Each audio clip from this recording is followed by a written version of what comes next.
வணக்கம். சற்று முன் கிடைக்கப்பெற்ற மிக முக்கியமான செய்தி ஒன்று வெளியாகி உள்ளது. மருத்துவமனையில் எடப்பாடி பழனிசாமி அனுமதி. முதுகு தண்டில் அதிக அளவு வலி இருப்பதன் காரணமாக மருத்துவமனையில் அனுமதிக்கப்பட்டுள்ளார். போலீஸ் குவிக்கப்பட்டுள்ளது. சட்டசபை தேர்தல் நடைபெறுவதற்கு இன்னும் ஒரு சில வாரங்களே இருக்கக்கூடிய நிலையில் தற்பொழுது உடல்நிலை குறைவின் காரணமாக மருத்துவமனையில் அனுமதிக்கப்பட்டுள்ளார். மேலும் சட்டசபை தேர்தல் வேட்பாளர்கள் பட்டியல் இன்னும் இறுதியாக தேர்வு செய்யப்படவில்லை. தென் மாவட்ட நிர்வாகிகள் அனைவரும் ஒன்றாக இணைந்து தற்பொழுது அதிமுக வெல்ல வேண்டும் என்பதற்காக களப்பணிகளை இன்று வரை மேற்கொள்ளவில்லை.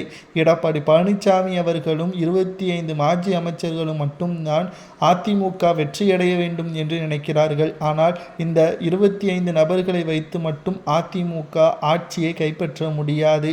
ஒட்டுமொத்த தொண்டர்கள் களத்தில் இறங்கி வேலை செய்தால் மட்டும்தான் வெற்றி வாய்ப்பு உறுதி செய்யப்படும்.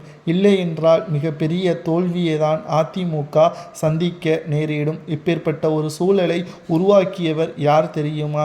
எடப்பாடி பழனிசாமி அவர்கள் மட்டும்தான். அதிமுக ஒற்றுமையாக ஒரே நேர்கோட்டில் சென்றிருந்தால் களத்தில் தொண்டர்கள் திமுக தொண்டர்களை விட அதிக அளவில் களப்பணிகளை மேற்கொண்டிருப்பார்கள். ஆனால் எடப்பாடி பழனிசாமியோ அவரது சுயநலத்திற்காக அவரது அதிகாரத்தை தக்க வைத்துக் கொள்ள வேண்டும் என்பதற்காக பொதுச்செயலாளர் பதவியை பயன்படுத்த வேண்டும் என்பதற்காக ஒட்டுமொத்த முக்கிய நிர்வாகிகளை கட்சியிலிருந்து நீக்கியுள்ளார். தற்பொழுது முதுகு வலியின் காரணமாக மருத்துவமனையில் அனுமதிக்கப்பட்டுள்ளார். கட்சியின் பணிகளை யார் பார்ப்பது? வெற்றியடைய வைப்பது யாரால் முடியும் என்ற கேள்விகள் இப்பொழுது எழுகிறதல்லவா? இதற்குத்தான் அன்றைக்கே ஓபிஎஸ் கூறினார், ஒற்றுமை மட்டும்தான் ஒரு கட்சியின் வலிமை. அது இழந்துவிட்டால் நிச்சயமாக எப்பேற்பட்ட ஒரு தலைவராக இருந்தாலும் கட்சியை வழிநடத்த முடியாது, வெற்றியடை செய்ய முடியாது என்பதையும் நம்மால் பார்த்த முடிந்தது. இப்பொழுதும் பார்த்து கொண்டிருக்கின்றோம்.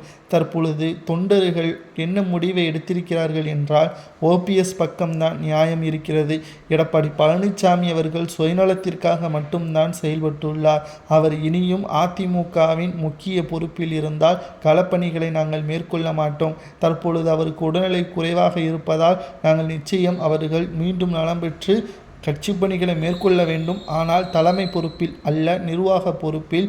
மேலும் அதிமுகவின் முதல்வர் வேட்பாளராக எடப்பாடி வேண்டாம் என்ற ஒரு கருத்தையும் முன்வைத்துள்ளனர். இது அரசியல் வட்டாரத்தில் பரபரப்பை ஏற்படுத்தியுள்ளது.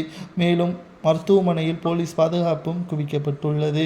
உங்களது கருத்துக்களை கூறுங்கள். எடப்பாடி பழனிசாமி அவர்களது அரசியல் செயல்பாடு சரியா தவறா என்பதை மறக்காம கமெண்ட் வாயிலாக கூறுங்கள்.